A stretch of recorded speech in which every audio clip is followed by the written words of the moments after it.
Howdy folks, it's Not Jay from Not Jay's Tabletop Gaming, and this video is a little different. I decided to do a playthrough of the box game from GMT called The Hunters.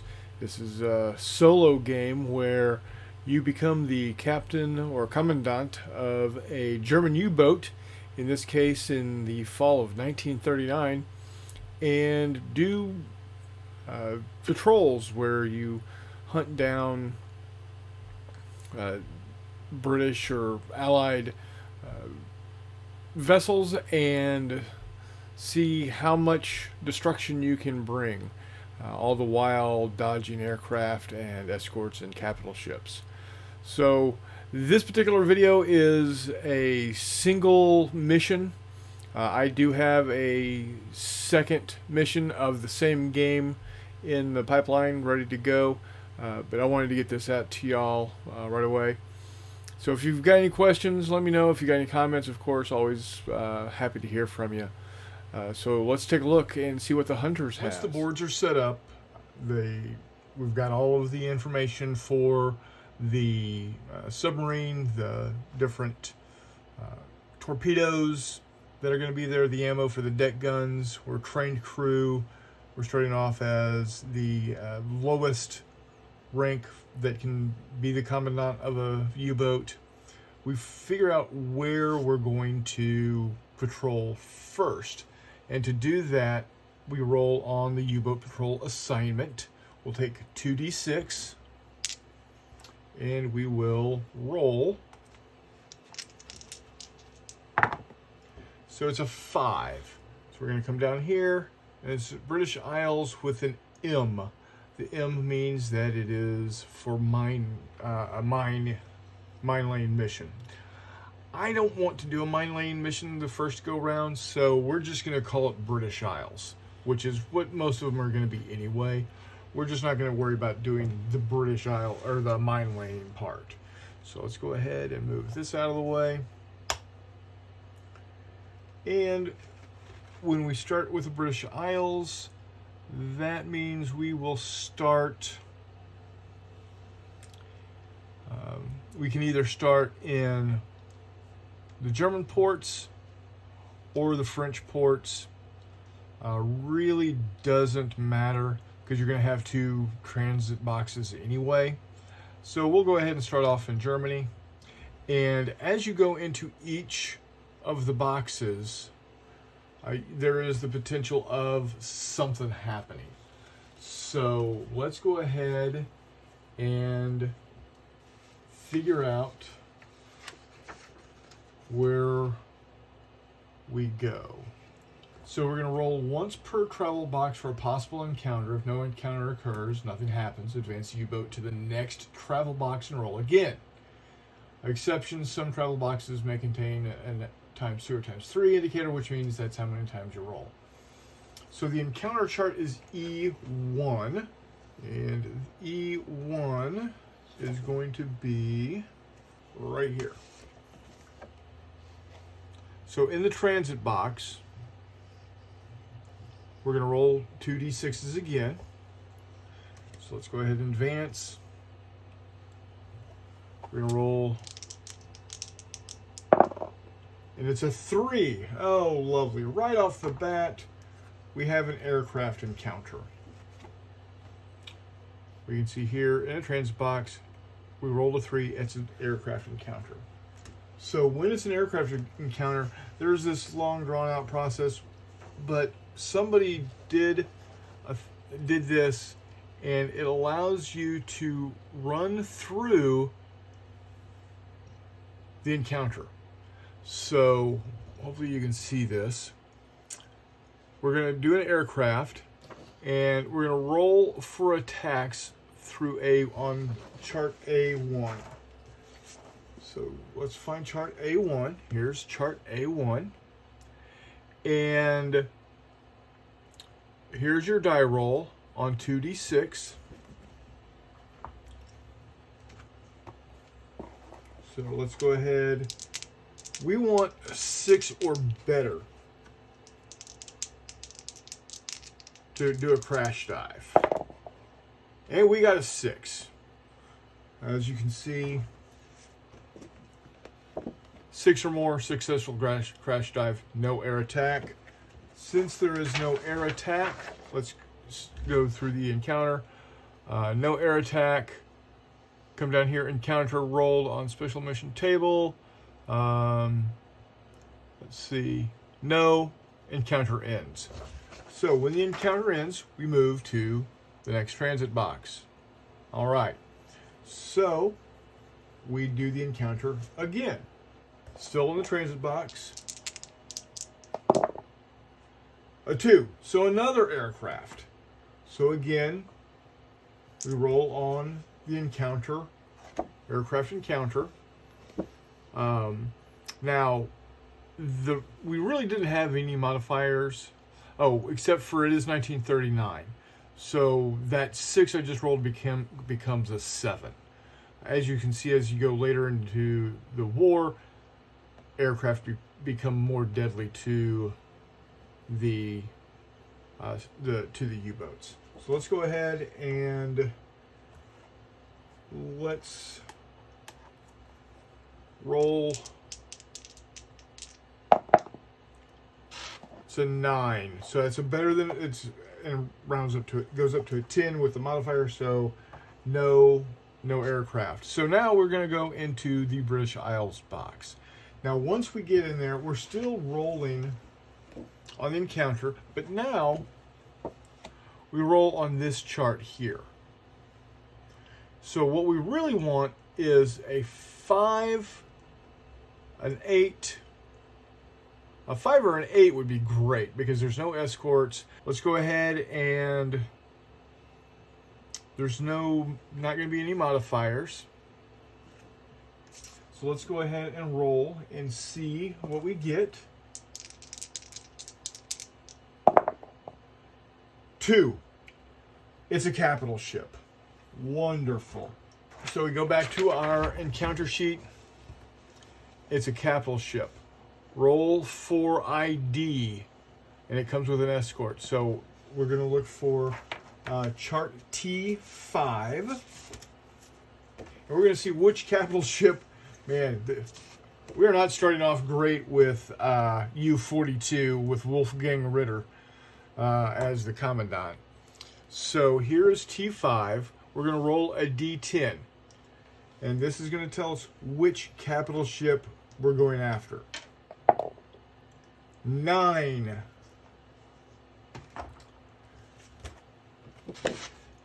So come down here. 9 is the 12,800 ton CVE Avenger.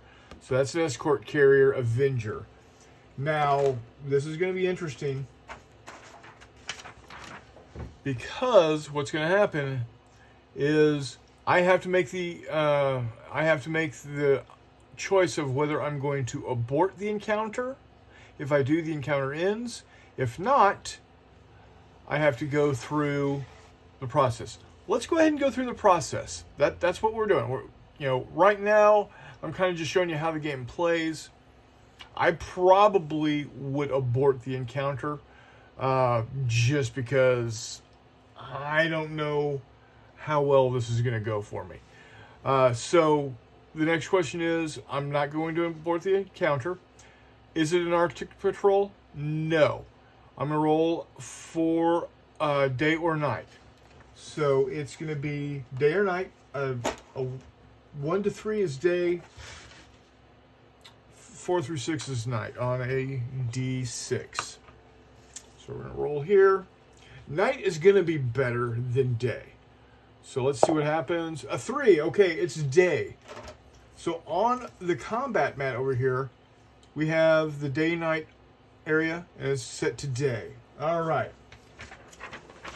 So now we've got it. We've figured out if it's day. Here it says at day against escorted targets must be attack submerged. It is considered escorted, so we go ahead and come down here. Is the target escorted? Yes.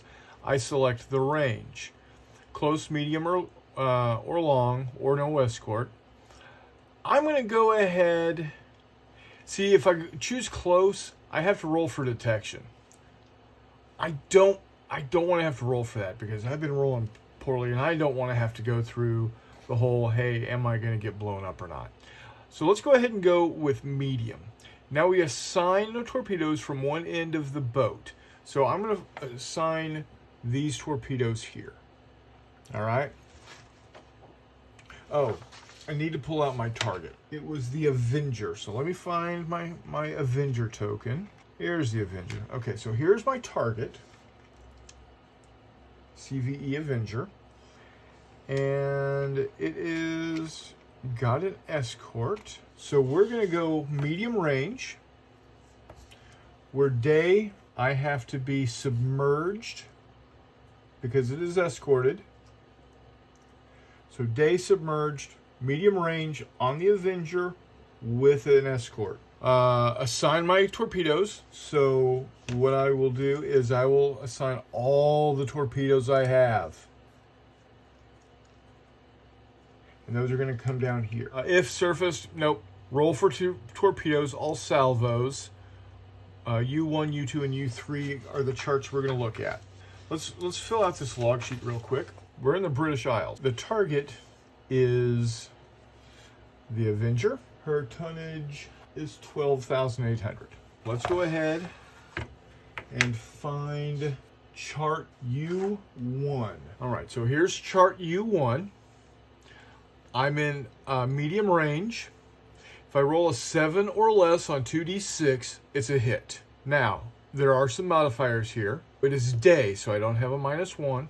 And it is escorted. My commandant does not hold the Knight's Cross with oak leaves. I don't have a green crew.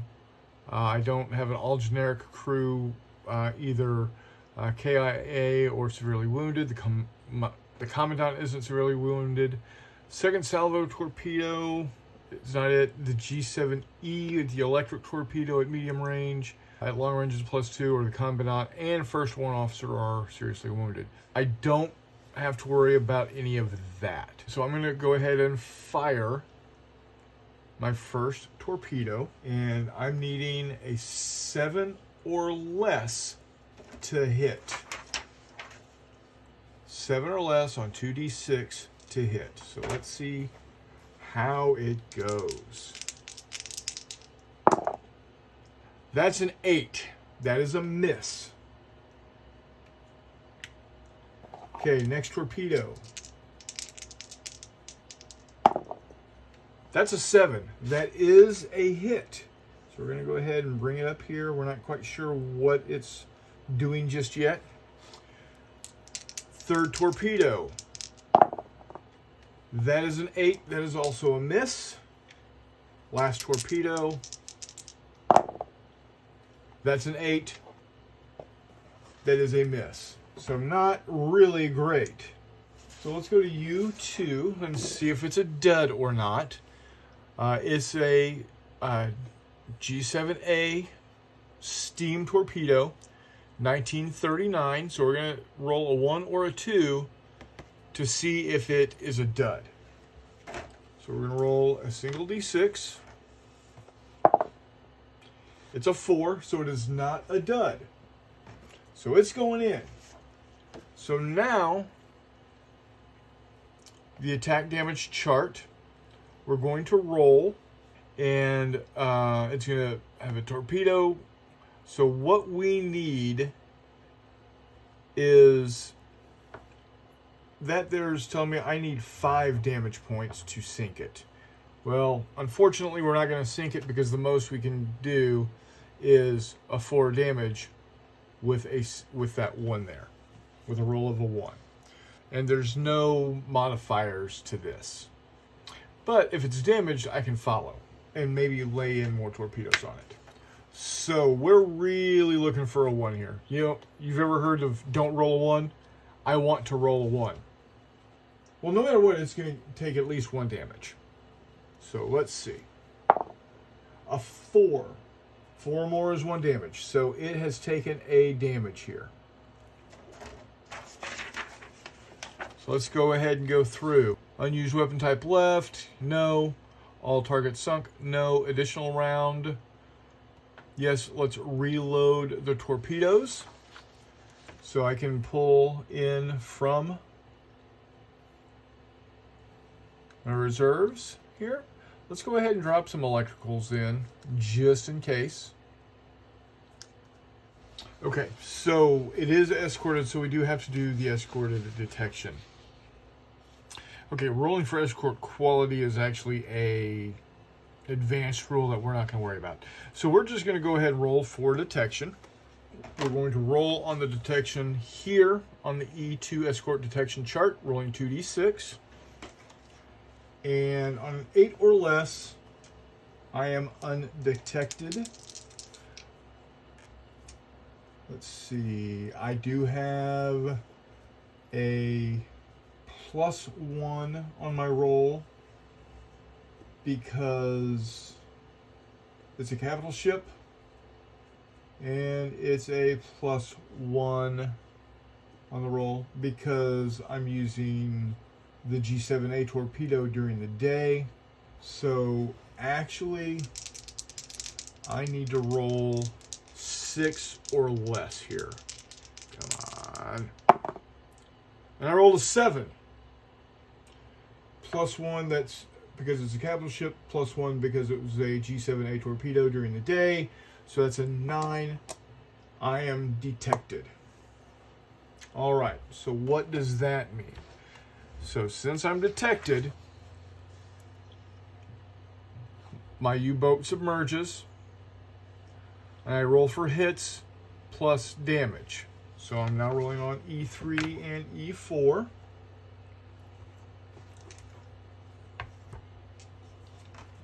So here's E3.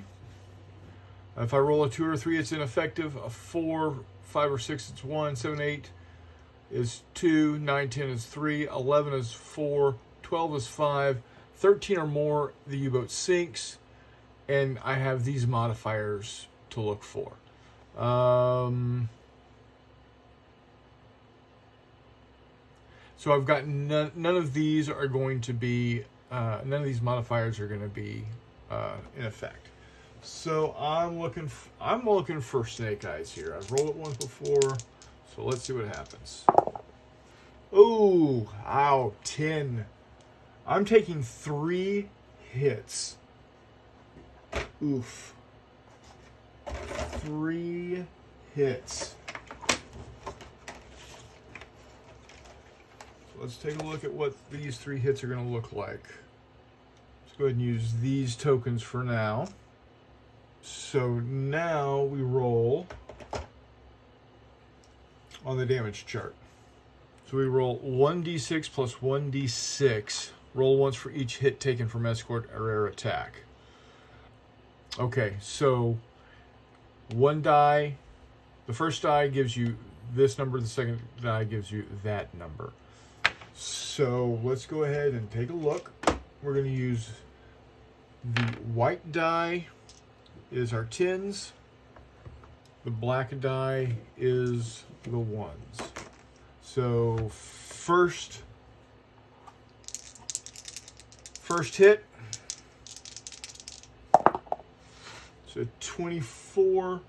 The flak gun is damaged. So I believe that's going to make it inoperable or damaged.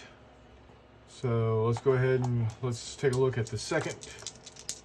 Again, white is the 1s, or is the 10s, white is the 1s. A 26, 37 centimeter flak gun. I don't have a 37 centimeter flak gun.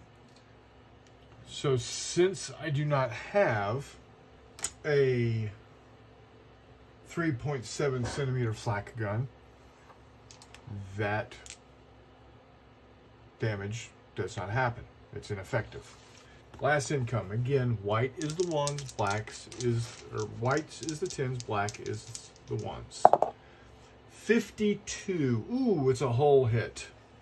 All right, so it's a whole hit. For the first whole hit inflicted, place the hull damage marker in the first place on the hull damage track on your U-boat display. For each additional hull hit taken, advance the hull damage marker 1 space to the right. Hull damage is non-repairable at sea. When the hull damage marker enters the final space of the hull damage track, the U-boat is sunk with the loss of all crew. The amount of hull damage will impact the length of refit for the U-boat. Each time the U-boat attempts to escape detection by exceeding test depth, the U-boat must automatically incur one hull hit.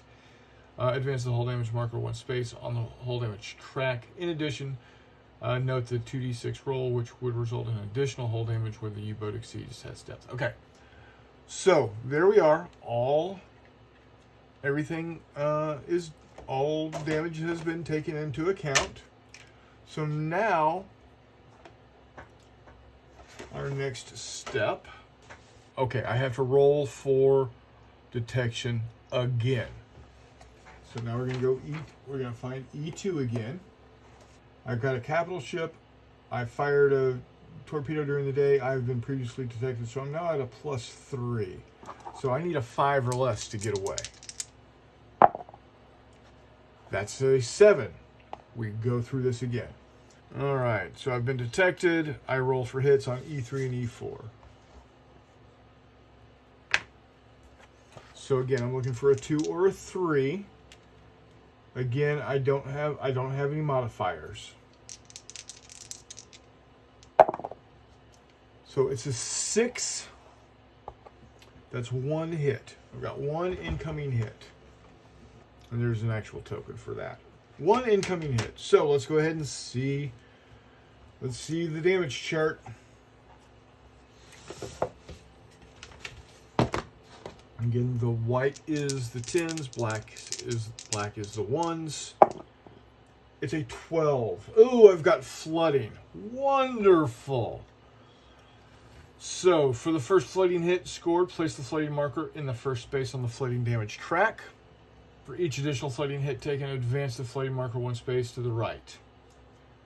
When flooding marker enters the final space, the crew must blow ballast immediately, surface, and attempt to scuttle the U-boat. Following any combat round in which the U-boat sustained at least 1 flooding damage, the U-boat must check for additional flooding damage. Roll a d6 with a 5-6 resulting in additional flooding. Immediately advance the flooding marker 1 space. And that is shown here. If flooded on previous attack, roll 1d6. 5 or 6 is +1 flooding. So let's go ahead and roll that 1d6.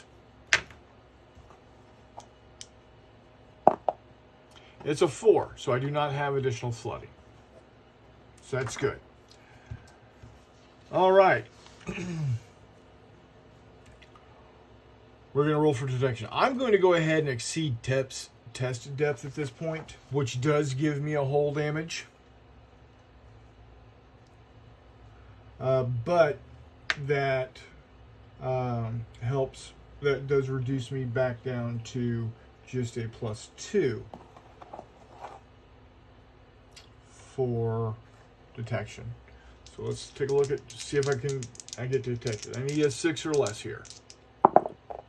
It's a 3. I am not detected again. Are all targets sunk? No. I cannot repair flooding.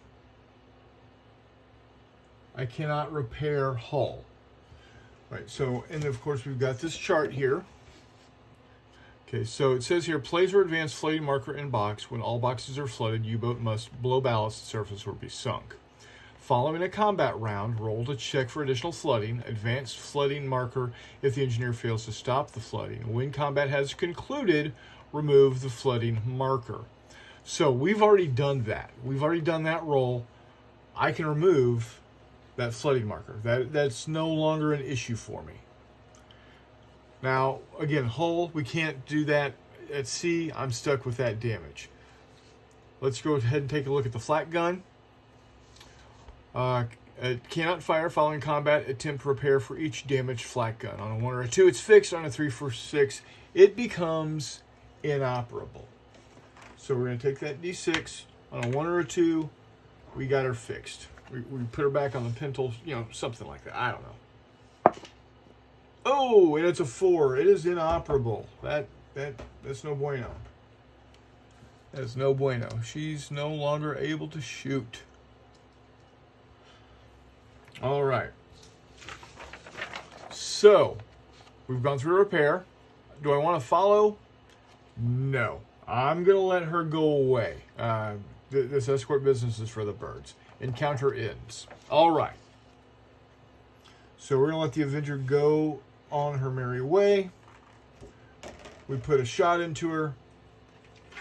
That's good. All right. So now what happens? We advance to the next box. And we start the process over again. And so at this point in time, what I'm going to do is I'm going to run through the rounds and show and discuss what happened during each individual box. And we're just going to do a single sortie, a single mission this go round. So as soon as I'm done with each turn, I'll come back and we will take a look and discuss what's happened with the combat log. All right, so in this box, I rolled a 9, so there is no encounter. I go to the next one. All right, this box, the third box, again rolled the 2d6, came up with a 4. As you can see with the 4, no encounter. So we go ahead and advance. All right, this new box, we actually rolled a 5, which is a ship. So what I'm actually going to do is I'm going to show you the process of determining the ship type. It's a little different than on a capital ship. So we're going to go ahead, roll for size and ID. So we got to see what size ship we're running here. So the first thing I have to do is roll on E1, and that gave us the ship by itself out there on its own. Okay, so what we're going to do is we're going to determine the ship size down here. We're going to roll a single d6. That d6 will tell us what size of ship we're going after. It's a 2. So on a 1 to 3, it's a small freighter. Now we get to determine which freighter it is. And that's going to be on the T1 here. And this will be rolled on a D100. This is going to be my 10s. This is going to be my 1s. Alrighty. 71. 71 is the 1,300 ton Anna. Target 1 is a small freighter. There we go. There she is. And I now will determine all the other information. So, am I going to import the encounter? No, absolutely not. Arctic Patrol? No. So I'm now going to roll to see if it's day or night. On a 1 through 3, it's day. On a 4 through 6, it's night. And it's a 2. It's during the day. Now, since it's day and there's no capital ships and no escorts, I can wait until night. So I'm going to go ahead and I'm going to wait for the night. On a 1 through 4, it turns night. On a 5 through 6, she gets away. And of course, she gets away. So now what happens is I go to my transit box and we roll to see what happens on the transit. A 12 would be great here. Double sixes would be great. But it's a 4. So in transit, a 4 is nothing. So we're going to go transit again.